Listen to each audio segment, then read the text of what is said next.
The United States Department of Justice statistics show a black man's 3 times more likely to be killed by the police than a white man.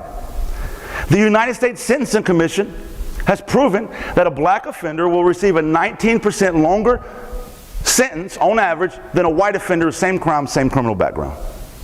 A black mother is 4 times more likely to die during childbirth than a white mother. What's up, family? This is your man, not your boy. Go black to Africa. I want to share this video of this man who is sharing some information that many people don't understand that exist in their Western countries when it comes to white supremacy or this racist attitude or this benefit that many get to enjoy by the system that was put in place. Listen closely what he says and I'll be back.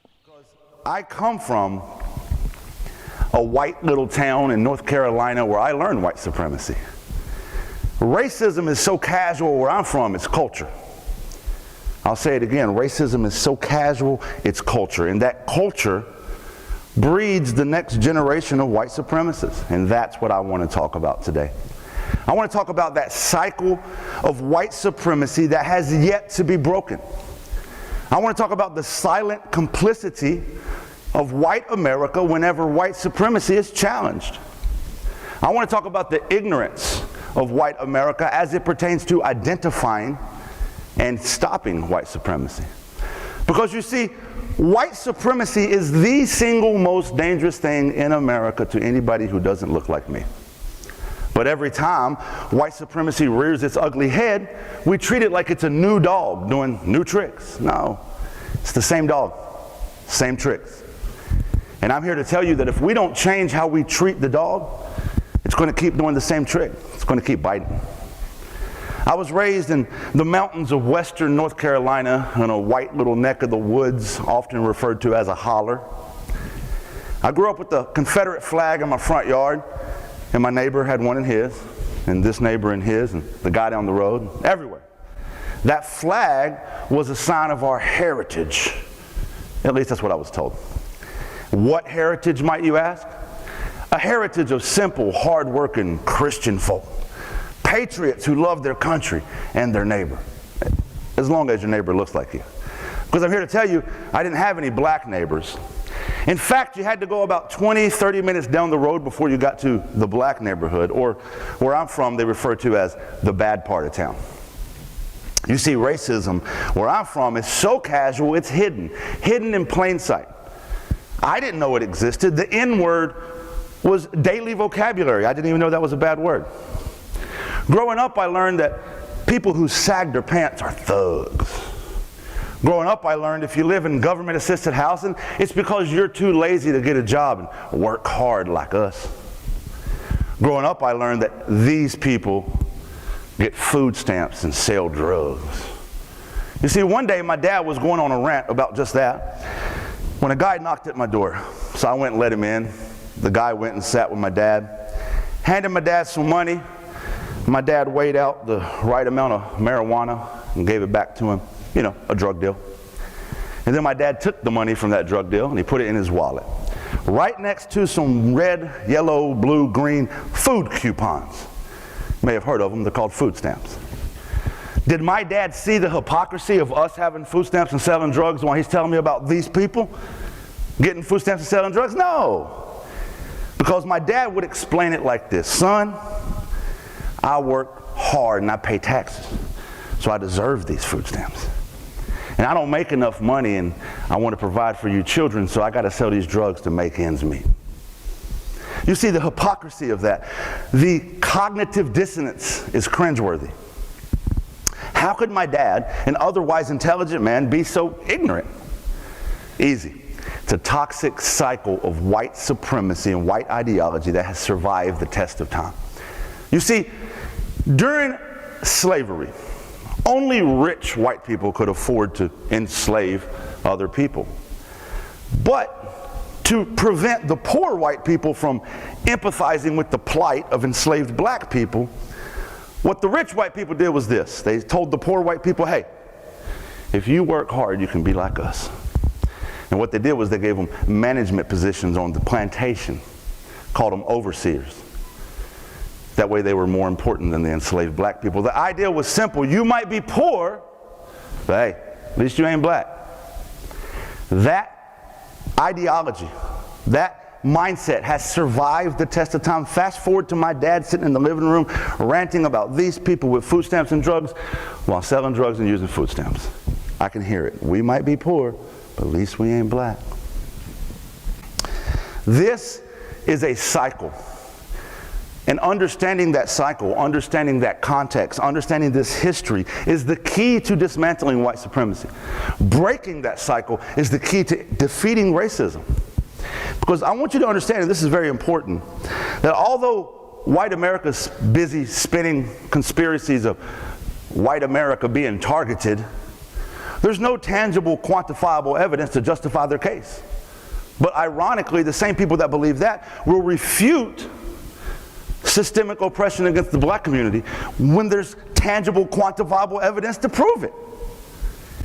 The United States Department of Justice statistics show a black man's 3 times more likely to be killed by the police than a white man.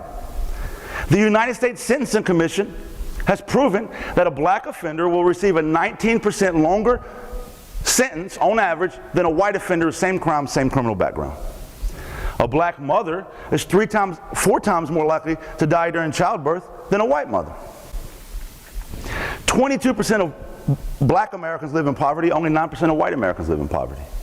If you're a black American in this country, you're 2.5 times more likely to live in an environmental justice neighborhood. That means you're next to a power plant, next to a waste dump, next to a structure that poses significant health risk, regardless of your income. These are irrefutable facts, tangible evidence that shows black America is disproportionately disadvantaged in this country, yet the vast majority of white America calls that government lies. So what do you think? Let me say this right here, and I've said this before.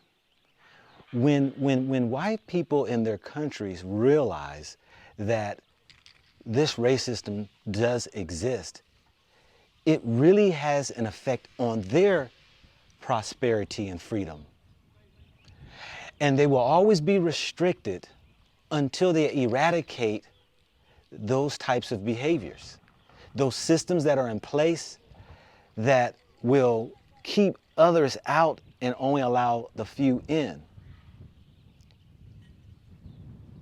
The thing called karma is what comes back on one.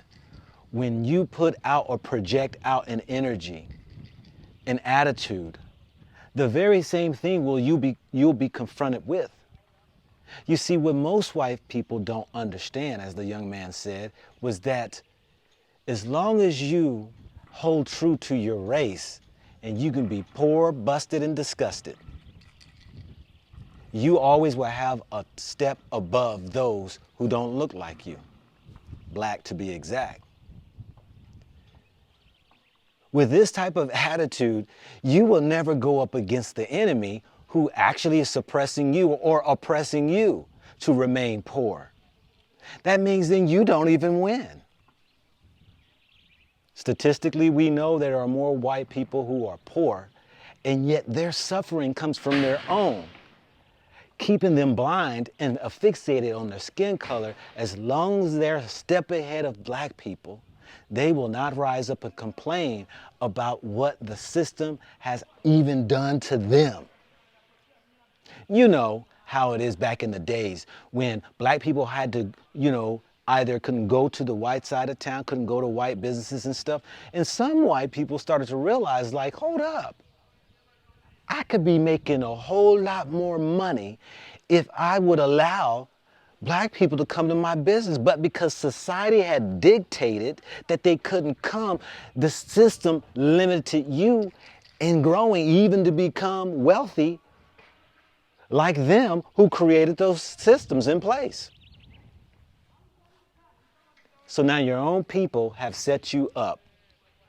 And it goes on and on and on. Whether it's on the job, whether it's in the judicial system, the education system, whatever it is that you're putting your hand to, that you are collecting applications, you are one who making decisions for those who are coming in, taking resumes, and there is a policy in place to only allow not the color of the skin people, but the qualifications.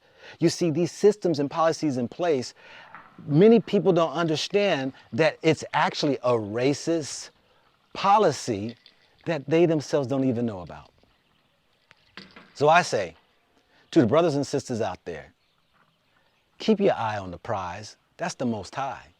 Because if you want to stay in a system that your skin color will always be inferior to those who have the majority, find yourself where you are the majority, where the system will look out for you for your skin color, and others will become the minority. This is your man, not your boy. Go black to Africa. Think about it, think about it, think about it, think about it, think about it, think about it.